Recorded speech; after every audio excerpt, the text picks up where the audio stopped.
Good morning and welcome to Soul of Travel. I'm so excited to be sitting down today with Kelly Lewis. And Kelly wears so many hats that I'm not going to introduce where she's from, but Damesly is her women's travel company. That's how we connected. And Kelly, as we start this conversation, I actually would just like to give you the opportunity to introduce yourself, talk a little bit about who you are, what you do in the space of travel, and then we will kind of wind through your journey in this space together and talk about all of the amazing things you are a part of. Sure. What an adventure. I am Kelly Lewis. Thank you so much for having me. I am a woman who wears many hats. I'm a serial entrepreneur, a creator. I've done a lot of really cool things in the women's travel space. 10 years ago, actually 11 years ago, I launched Go Girl Guides, which is the first series of travel guidebooks made just for women. Then I started the Women's Travel Fest, which is an annual conference that's been going on for 8 years now. And then I started Damesly, a women's tour company. And then travel stopped. So Yeah, now I do even more things. Yeah. right. We were just talking about all the things, and I have found that this year or last year, however, this expanse of time, I have been the busiest I have ever been not traveling, which feels really ironic. Like I don't really know how that happened, but I also have an adverse reaction to sitting still. So I think we have really Yeah. similar mindsets, energy, I don't know, balance or imbalance. I was just thinking as I was preparing for this interview that really I have been following your journey since Go Girl Guides. And I lived in Arizona. 2010. Yeah, I lived in Arizona at the time. And do I remember right that were you still in Tucson when you launched that? Still Um, in Tucson. yeah, I feel like wherever I was in the space of travel, I heard about this woman launching this company. She was also in Arizona, and I was so excited that there was this kind of space being created just to celebrate women in travel, which had always been my passion and had always been kind of I was always given that look. I guess when you think about when you were talking to professionals in the industry about creating a program for travel specifically for women, also focusing on like bringing in and very much like you've done growth and personal development and all of these things that are important to women and tying it to travel. So Hmm. I love so much kind of the similarities in the space for travel that we've created, and then also having watched all the things you've done between then and now. So for Go Girl Guides, how did that start for you? Like, what was your impulse to create that? Yeah, I think that you hit the nail on the head when you said like that we've created the space because that's totally true. I had a dream in the middle of the night in December of 2010 that I was staring at a guidebook for women. And in my head, I was going, this is totally your calling. You should have done this. Now somebody already did it. And like, like I was like admonishing myself in my dream for not have creating this thing that was supposed to be mine. And I could see everything, like the hot pink that is now our signature color, like the words, kind of almost even the name. And I at the time I was working as a journalist, so I was working in an office for a trade publication called Gourmet News and in Tucson. And I hated that job. I really did. I hated it so much. I hated being in a cubicle. I hated being under fluorescent lights. And I in the middle of my workday, I remembered this dream, and it like hit me like an anvil, like almost cartoon style. Like I shot back in my chair and I Googled and I was like, this is definitely a thing. Like it's 2010. There's no way this isn't already done. And I couldn't find anything when I was Googling. I could barely find any. There was like maybe two solo female travel blogs. Like there really wasn't any information specific to women's travel. And I knew from my own travels that like there were so many things that my girlfriends were telling me that like my guidebooks were not telling me. And I just feel like at that point in time, the powers that be, the makers of guidebooks and the makers of information, didn't really recognize that women have specific concerns while traveling. And so I knew right then and there that I had to, I mean, like it was a dream. I had to make it mine. And I remember like telling the idea, like, please stick with me for a few months while I figure out how to do this. Like, don't go to somebody else. Don't let somebody else create this. Mm-hmm. And then literally 3 months later, I was in Thailand working on our first guidebook. And I really like, I had no idea what I was doing. None. No experience writing guidebooks. I was a journalist, so I knew about gathering information, but so many things I had to learn on the fly. But it also gave me a really unique opportunity to be like, okay, well, if you're going to recreate something, how can you make it better? What do you want to include? What are you going to do to make it different? Like, what would I want if somebody was writing it for me? Mm-hmm. So that's how it started. And then Go Girl Guides just kept growing. And I was really lucky that I did start in Tucson because was a smaller community.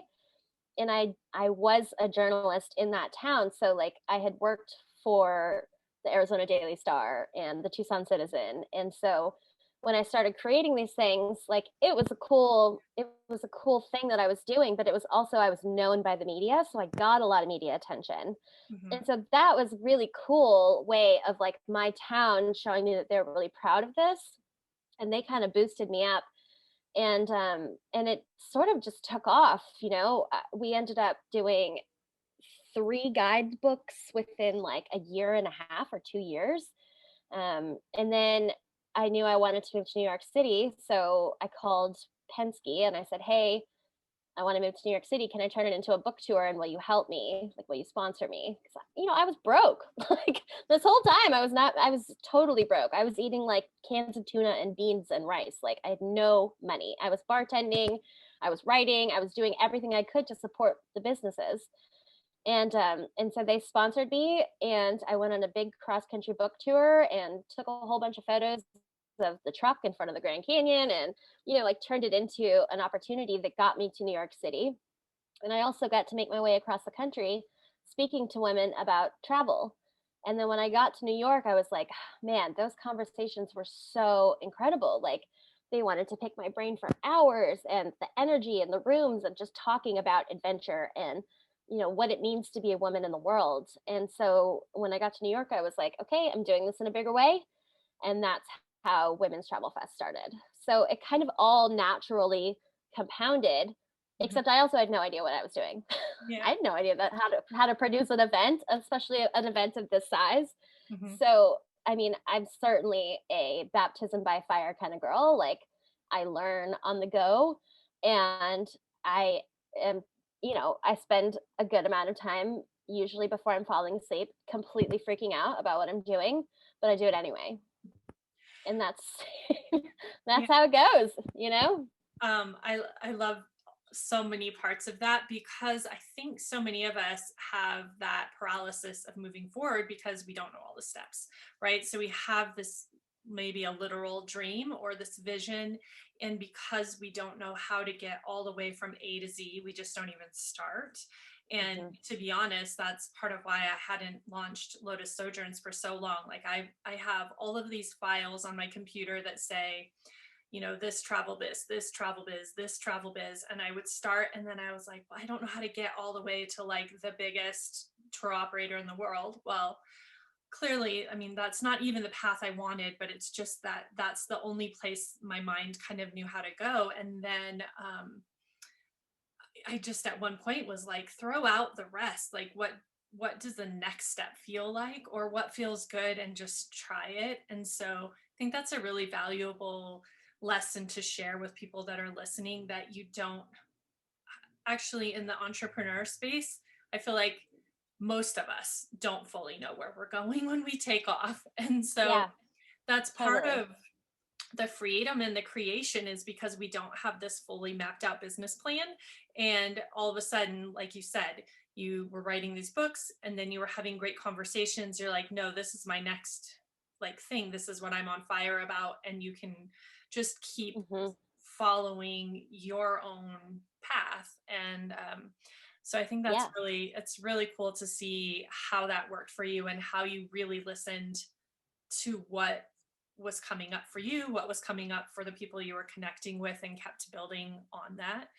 um, for Women's Travel Fest. So I know this was a really unique space, and this seems to also be a theme for you, is creating unique spaces, whether with your company, with the guides, with this festival. Um, how did that really, like, what was your intention for creating a women's travel festival? I wanted to get as many people together as I could to share our successes and our stories about being women in the world and encourage each other to keep going and to see other places. I know for me, like, there are so many destinations I was never interested in until somebody that I loved and trusted was talking about them. And then I was like, oh, yeah, what if I did go to Japan? What if I did go to China? I grew up in Hawaii, so I was like always around Japanese culture. So I didn't really strongly have a desire to go to Japan until somebody started telling me like this is the coolest place, and it is. So, but sometimes it just takes someone's perspective to shift and get you to see a destination with new eyes. So really, the whole focus was let's get together, let's talk about being women who travel, and I Mhm, had no idea what that was going to look like. This also was the first event in the world for women, first conference for female travelers. mhm, That wasn't like I didn't set out to be the first. I just was like, well, let's do it. Like this is the time. I had also met Michaela Malazzi, so she's the director of the Women's Travel Fest, and I met her at another conference where I was speaking in New York about women's travel. And mhm, at a bar, I said, "Hey, I have this idea. I want to do this thing," and she was like, "I love it. Let's figure out how to do it." And so it was pretty much in her kitchen that we were like, "Let's figure out how to do it. Like, what would we want to talk about?" And we would go through potential topics and then people that we knew who would be experts on those topics, or people that we knew who we wanted to speak and then fit topics around what they're experts in. mhm. So it was really just like a jigsaw puzzle. And at that first year, it was a 1 day event. I had literally no idea how to produce events. And I mean, the cost associated, I think what stops entrepreneurs a lot is the money, right? It was a lot. Our venue was $10,000. That was more money that I had spent on anything ever. So I was absolutely terrified, like panic attacks in the end of the night. And, now I know in events, like ticket sales don't start picking up until the week before the event, really like the 2 days before the event. So I was freaking out thinking 20 people were going to come. I was going to lose all this money. We were charging $75 a ticket. I mean, we just didn't know what we were doing. And, but at the same time, people liked that it was new and it was cool. It was an emerging space. So at the very last minute, Samantha Brown came on as our keynote speaker. And Mm. I feel like we found her because Michaela knew her cat sitter. And it was like this super weird, like, how many degrees of separation can we get to Samantha Brown? But she is so gracious and lovely and came on as our first keynote. And then the director, like one of the directors at Expedia, loves Samantha Brown. So she was like, I want to sponsor this. And so Expedia came on as our platinum sponsor like the week before the show. So I remember calling my dad, like hyperventilating, panicking, being like, what have I done? I'm going to be in so much credit card debt because all of this was just going on my credit cards. And then Expedia came in and we barely broke even. I mean, but I didn't lose $10,000, which was great. So I remember feeling like, I don't know what we're doing. But then it happened and it was magical. And there was this emotional energy of sharing and celebrating and like, and it wasn't like a how-to kind of show. It was really just these are our experiences. This is what I've been through. This is where I went. And this is how I did it. And it was really like more than I could ever imagine. So that 1 day show has now turned into a 3 day show ever since. And it's no longer $75.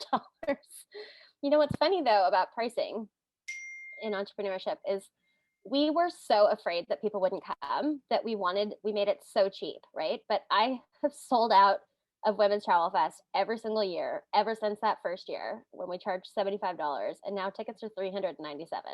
So it's like this thing that happens with pricing is like sometimes when you raise your prices, people want it more.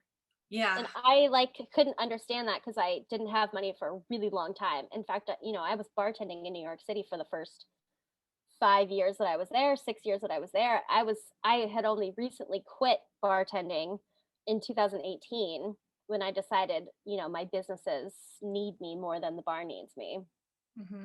So for a long time, and like I worked with the cards that I had. I had beer distributors coming in, talking to me about bar stuff, and while we became friends, I'd be like, hey, I'm hosting an event, can you sponsor, can you throw some product towards it? So I like combined every facet of my life to get what I needed to get and to do what I needed to do. And it really has been like such a journey.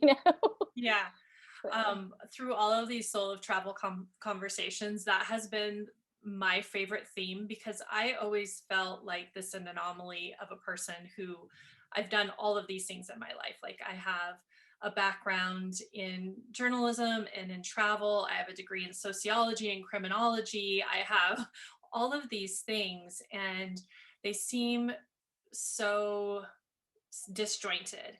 But then as you start bringing things together, and like as I started traveling, I realized that's how I travel, is like as a sociologist, and it's how I see the world. Plus I have this journalistic side, so it brings in that storytelling and connection, and just, and then really all of the varied education is just this curiosity about the world. And so all of a sudden it starts making sense. So we think we have all these tools in these random tool bags, and we're not sure, and then it starts just like falling into place and opening doors and creating conversations and contacts, and before you know it, like, you are not anywhere near where you thought you were going, but you somehow got to where you were meant to arrive.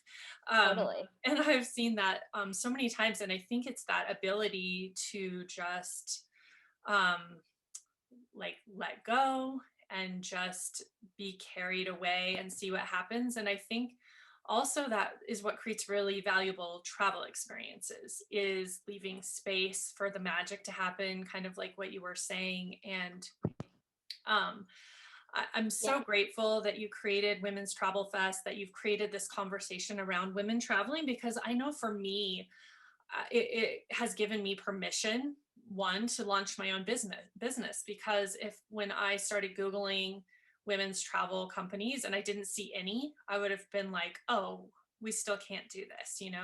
Or maybe I would have Yeah, been like, I can, but this is still going to be a really big uphill battle, which it still kind of is. But for sure. when we see other people doing what we want to do, it allows us to kind of step into that space. So I like that that's kind of been your path. And I love hearing your other interviews, because I just imagine you kind of like wielding this sword everywhere you go, and you're like, I've got this, I'm gonna just cut this down and take care of it for you.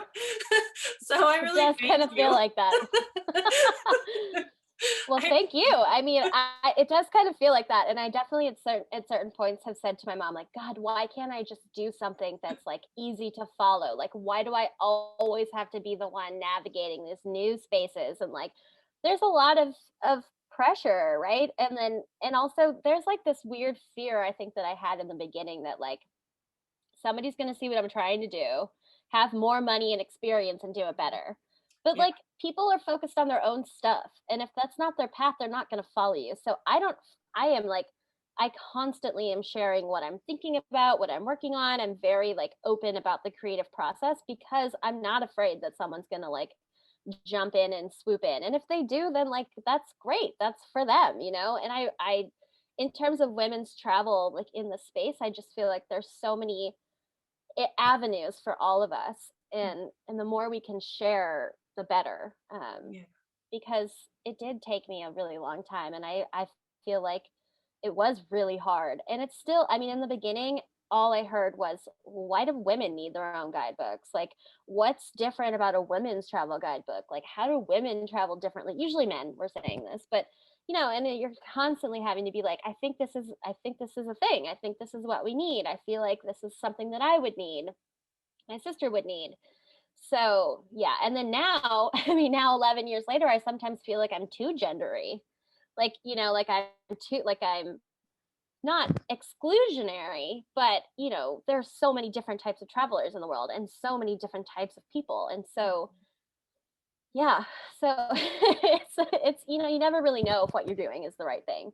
You Yeah. just do it because you feel connected to it. I think that's the like end story. Is like if you feel the calling towards it, you have to walk down that path, even if it puts you in credit card debt, even if it keeps you up at night, even if you have to bartend to pay for it, like you figure it out. You just have to walk down the path of whatever that idea is telling you to do. And so that's kind of where I am now, right? Because now it's like, okay, well, I've done all these things. It's been 11 years.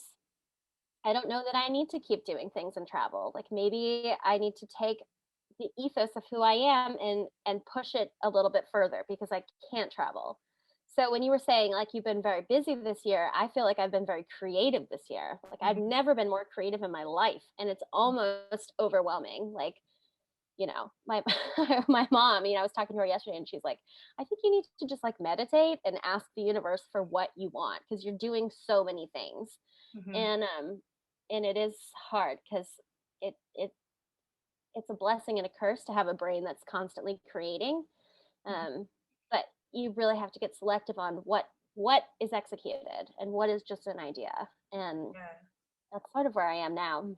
That's a really hard skill to hone because, especially when you feel that calling, like you were saying, that's directing you to do these things. And if you've been lucky enough to already kind of like answer that call once and feel it and see how Mhm. that flow, where it goes and what that feels like and the magic that happens, then the next time you get that flutter, you're like, oh, yeah, I'm ready. Like, here's the next thing. Then all of a sudden you're like, ooh, that was a flutter and that was a flutter and that was a flutter. And you're like, no, that's too many flutters. And So many flutters. yeah, I mean, I've done that. That's, launching this. And I launched a book sojourn this year, which is just like another way of traveling and exploring and connecting because we can't travel, and a t-shirt brand. And then I was thinking that just now, like there was another thing that kind of came to my mind and I was like, say no. Like it's okay to let this one pass. And if it's meant to be, like it will come back around when you have the bandwidth to actually execute it properly and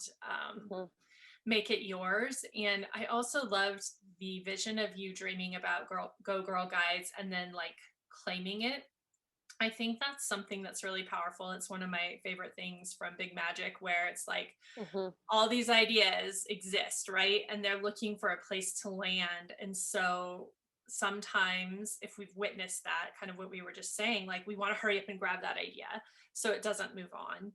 And then sometimes, like how do we say no? I release the magic of that idea out to the next person, or maybe I'll connect with them in 5 years and we'll end up like working on this project together, or I don't know, I just trusting the universe for that to happen. So I know your latest journey, so we've gone through all of these travel ideas, is the book that you're finishing writing. That's been a journey in and of itself. Yeah. And really the journey is like this overarching theme, right? We all are on our own personal journey our whole life, and then in our career, in our personal life, and then literally in travel. And I also, when I read the name of your book, I was like, of course her book is Tell Her She Can't. I'm like, that's like, I feel like it's probably tattooed on your arm or something that you're like, Yeah, it I should be. can't. Yeah, It really should be. it should be. So, yeah, okay, so I'm gonna rewind you like 35 years in the past, to really tell this story. And it's one that I have really had a hard time speaking about publicly, right? But it's like central to everything. So I was not supposed to make it, like, in life. I grew up in an environment that was very abusive, and I was constantly told that I was too fat, I was too stupid, I would never make it in life, I would be a stain on society, that it was useless for me to try. And I heard these things, every day for my entire life until I graduated high school and I moved out 3 days later. So I grew up amidst a lot of resistance. And because of that, I had to really channel and say, I'm not going to let this destroy me. And I had kind of a pivotal moment when I was 11, and my mom came into my room and she sat on the bed and she said, "You have two choices. You can let this destroy you, or you can use this as fuel." And I was really angry for a really long time. And I said to myself, you know what? I am not going to let them win. Like, I am going to use these words, and one day I will be even more successful than they are. And so that's like the defiance that created me. So I guess if you fast forward, we're talking about like macheting through boundaries and barriers. That's that same spirit. And so I have not really talked much about this, number one, because it's hard to talk about, but I think that it's honestly a super common thing for strong women and accomplished women. I know a lot of really successful women came from difficult beginnings and had difficult experiences as children. And so I wanted to write a book about it, about my own story, about turning negativity into fuel, about becoming the people they said that you couldn't, about, flipping the bird to the world that says that you aren't this thing, you can't be this thing. And I'm just one person, right? So for a long time, this idea was mulling in my head. One day I was taking a bath and I heard, "Tell her she can't, tell her she can't, tell her she can't." And I remember thinking, like, that's a great title for this book that I want to write one day. And like, so I just sat on that. I bought the domain. This is what I do when I come up with ideas. I buy the domain and then I just sit on it. So I sat on it for a long time. And then during the pandemic, when I couldn't get out of bed because everything was disappearing that I'd spent a decade building, I thought to myself, okay, well, in the stillness, what are you going to do? Like, now is the perfect time for you to write a book like this. So I started sketching out the story, my own story. And then I started thinking, like, I'm just one person.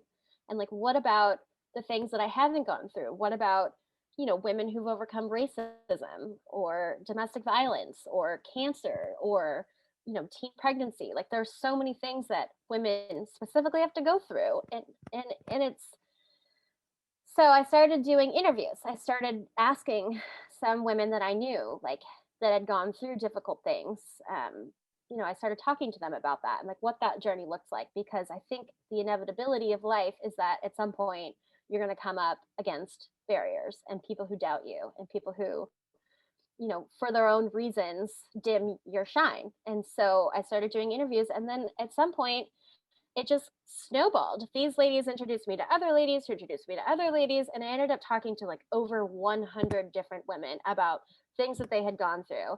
And that ran the gamut of like loss of limb, freak accidents, alopecia, like just everything that you could think of that is defining these really difficult things, and how they got through it. And not only how they got through it, but how those very things inspired that journey and like contributed to that growth.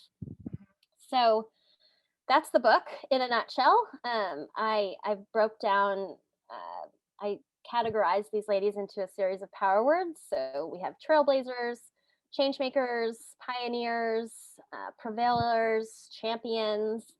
And in each of these sections, I tell a story from my own life where I was a trailblazer, where I was a changemaker, where I was, a prevailer. And it's kind of like we are all of these things, all of us.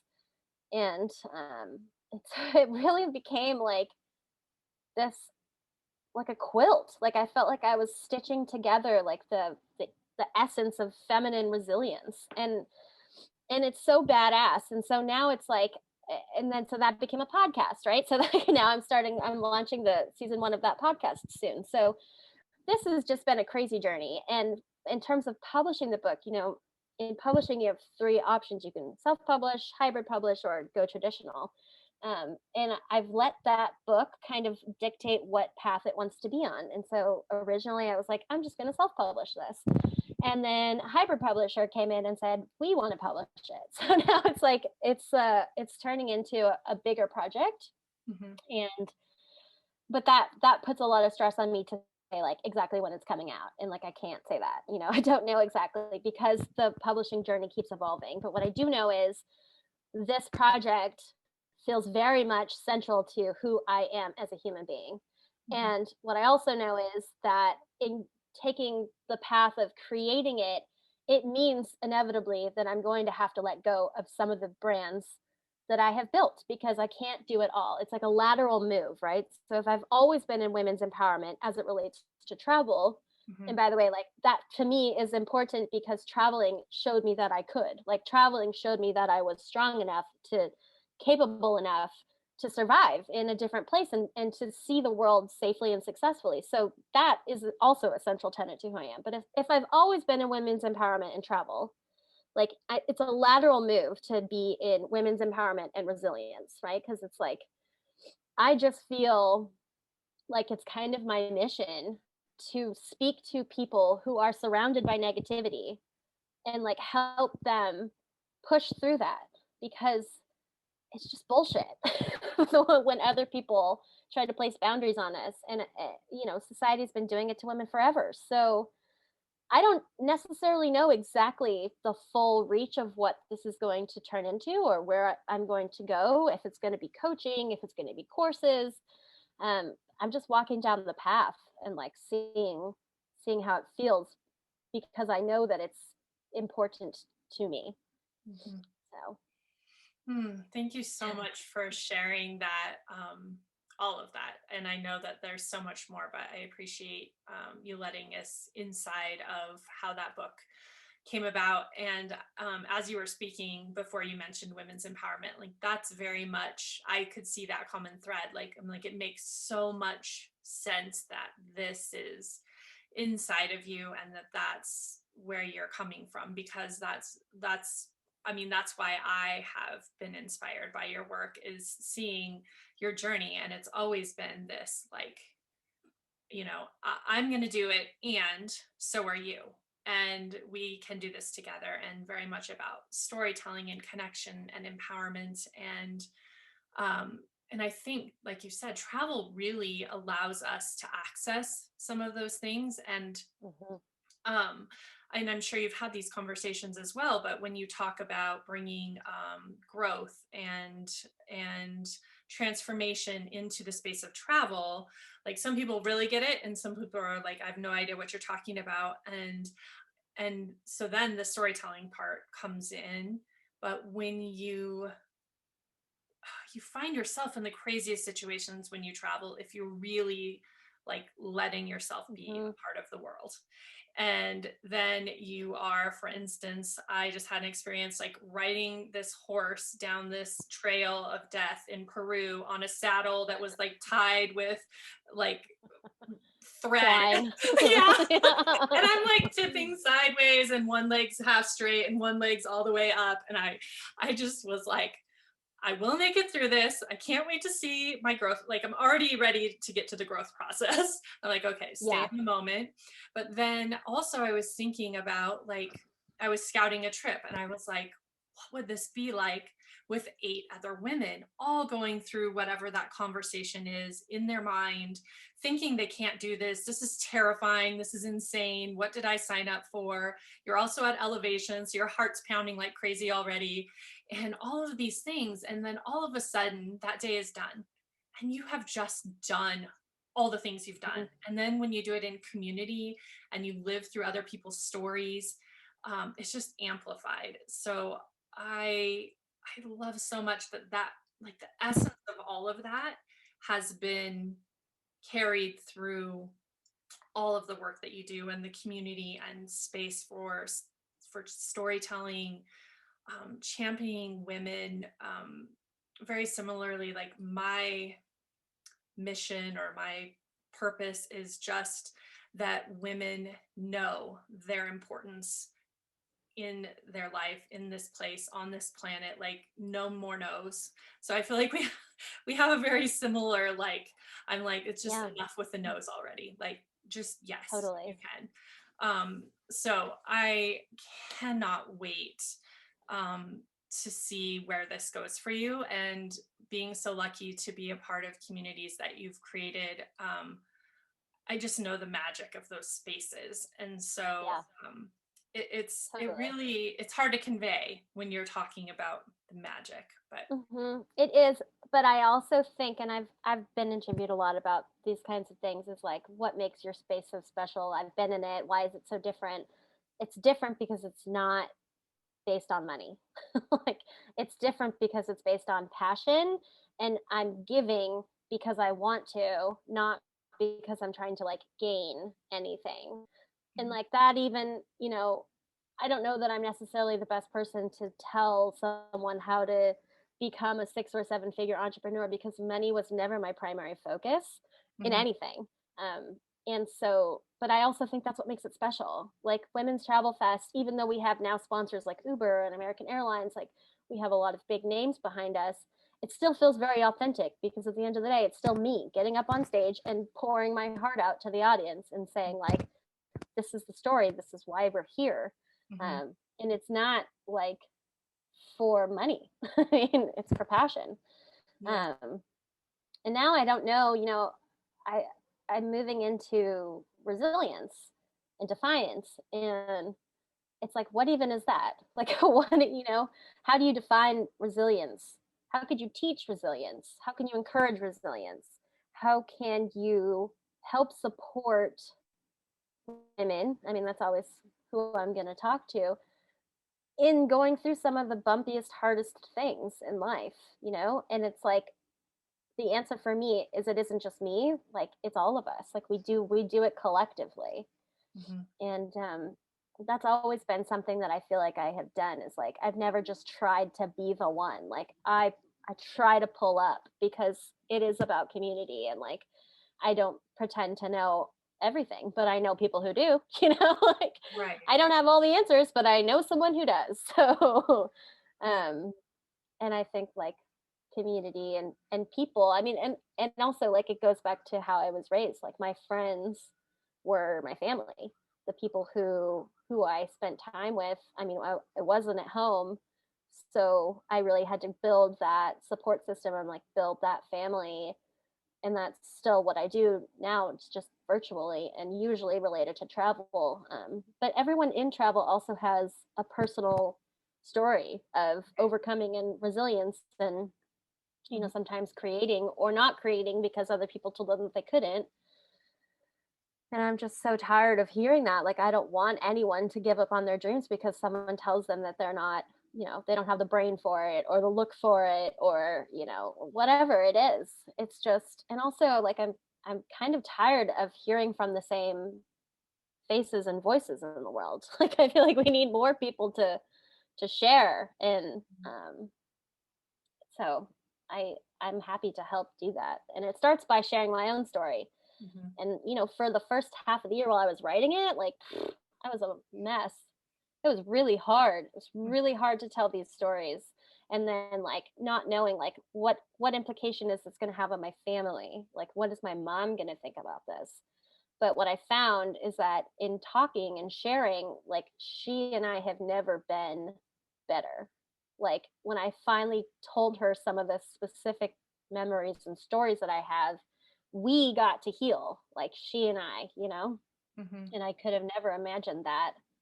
Um, and so that's like also, it also made me be like, you know what, now with her permission and love, like I can talk about these things because it is my story, it is my life, I did experience it, and it sucked, but it's got to all be for a reason, right? Like it all has to, everything that we go through makes us who we are and like puts us on this specific path. Mine just so happened to start with travel, so yeah. I'm excited to see what's next. Yeah, I thank you for walking through that part of the experience as well, because I think so many of us, um, if we feel called to share our story, which I think, like you were saying, we all should. And honestly, with this experience too, I just want to connect with everyone because every time I'm like, oh my gosh, that was so much better, so much richer, so much um, more beautiful. Like every story is incredible. Every single person has that within them, and it's valuable. So there's that. And then also the discomfort of, I guess, airing our dirty laundry or like these things that we're supposed to be shameful of. And I had written an article last year. I don't even know because time is weird. But I wrote an article and I remember thinking like, no, I'm supposed to be carrying this like in secret with shame, with all these layers over top of it because it's my dark truth or whatever. And it took a lot to just like walk through that portion of it. And then I wrote it and I felt a lot better, right? I was like, wow, I've never seen it on a page or like outside of my body, but it still hadn't been published. And I was like counting down the days, and every day was like, nope, I changed my mind. Nope, I changed my mind. And then I would tell someone about it and they're like, oh my gosh, I'm so excited. I can't wait to read it.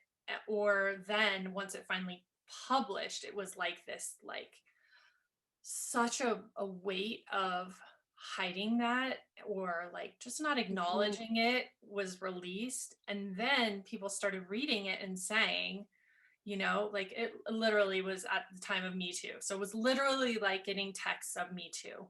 And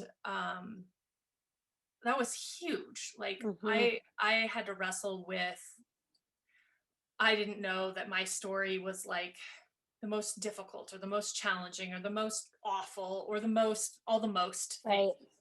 And so it didn't deserve to take up space in that arena. And it Mhm. wasn't true. And in doing so, all these other people got to share their stories. So I'm not surprised at all, like people being drawn to you like moths to a flame, because once we see that, it's magic. Like we don't Mhm. know we can do that. The same as we don't know women can set out and travel by themselves or start businesses that are, of this grand scale when we don't have any Mhm. expertise. Like we just don't know it. And then we Yeah. see it and it's magic. Yeah, totally. And like of course I want to share to help others. Like that's my main purpose in all of this. And I'm also in a place now at 35, like a little bit more removed, have had some therapy, like can speak about these kinds of things. But I think that the most therapeutic thing that happened is writing this book created this like beautiful distance between me and the past. It's like it's when you're journaling and you're kind of free journaling and you're not even thinking, you don't even know what you're writing. Like even though I've read this book 1,000 times because I've finished it, edited it, blah blah blah blah blah, I still sometimes right now like am when like thinking like what did I even write? Like you're kind of distanced from it, Mm-hmm. and that's like a beautiful part of healing too. Is like you've taken it out and you've given it a purpose, and the purpose is the page, and like that's maybe all that needs to happen. And then the same thing with you, it's like I went back and forth being like, I'm so proud of this, so proud of this, I'm proud of every single word of this book. And so I'm so excited to get it out. So it's like, do I self-publish it because I have a bit of a community, or do I give it a greater and wider runway, going with a publisher that has distribution, can get me into bookstores, but it won't be right now. So it's like fighting with that.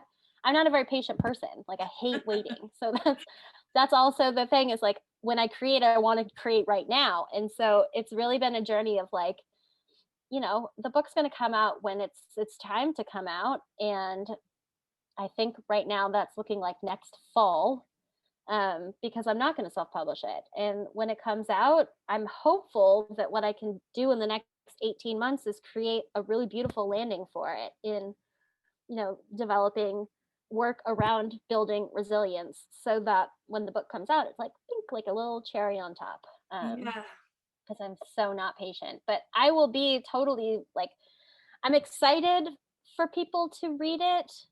I think I've moved past the like fear of people reading it, and now I'm just ready to be like, read it. Like, I hope Yeah. it helps you, read Yeah. it, tell everyone to read it, like, because it is such a shame thing that we carry around for so long. And like, growing up the way that I did, I always felt unworthy, like, and I always felt like, yeah, like, I shouldn't be the one. And but at the same time, like, determined to be the one, because I felt that way, if that makes Mhm. sense, like Yeah. proving to yourself that you can, and Mhm. like kind of becoming an overachiever in this like effort to show to yourself and to the world that you are worthy and you are talented, and like all these sorts of things. And like, yeah, I mean, the process of writing has been really beautiful, really healing for me. And it's also kind of like the death of the ego, because it's like you become so invested. I became so invested in my companies that like they like became who I am, and now I'm really sort of saying to the world, like, okay, well, I'm gonna walk down this path, this new path, because it is who I really truly am. And Mhm. like in the process of that, some things may have to shift and some things may have to go. And like I can't see that as a death. I just have to see it as like this was part of the runway. So Mhm. Yeah. yeah, I mean, I couldn't have said that 11 years ago. Like, oh, I'm going into debt to create the world's first guidebook. So then eventually I could talk about resilience. Like, no, I would not ever, Right. I would have never known that, but Right. it's part of the path. So Yeah. I also love kind of going back to where we started, where we were talking about kind of this like sword wielding version of yourself. And it was proving that point and telling yourself, I am good enough. Like, don't tell me I can't. Like, now you have. And now you're like in this space of you're like, I kind of think I'm letting go of too many things. It's like, I won that battle, like mhm, internally, you're like, oh, no, mhm. I'm good. Like, Yeah, now that's not my narrative anymore. I can maybe choose one thing or 2 to 5 totally. instead of 12 or whatever that looks like. But Yeah. yeah, like that's What's where it just landed for me. I was like, oh, I can see like as you talked through your journey, like it was like the and then like, the release? yeah, Yeah, it yeah, does. It is definitely a release. And just like, you know, I'm not the first person to have a shitty childhood. Like, right. it's not just me. It wasn't my fault. We've all gone through things that are hard and difficult, and I really feel like we got to talk about that, especially if you are a public person or you want to be, Hmm. because so many people have rooted for me, I think, because they saw me like, oh, this girl's a bartender and she's building these brands, and like that's the come up. But that's not the full picture of it. Like, that's not actually the come up. The come up is surviving childhood and using that as fuel to become successful. And like, yeah, bartending was a means to an end of that, but it wasn't the whole picture. Hmm. And it is certainly a release, because you just like, it's fine. And I always thought, like, in my head, because I was always told how fat I was, I always had these complexes in my head about my body, like, oh, I have to look a certain way when I do this, or like when I really step into my potential, I'm going to be thinner, or and so like for the whole all of 2020, what I felt like I was doing was growing into my own footprints, like really stepping into my own potential and becoming the person who can write a book like this and stand behind it, Hmm. and like that is I think that I'm at the end of that.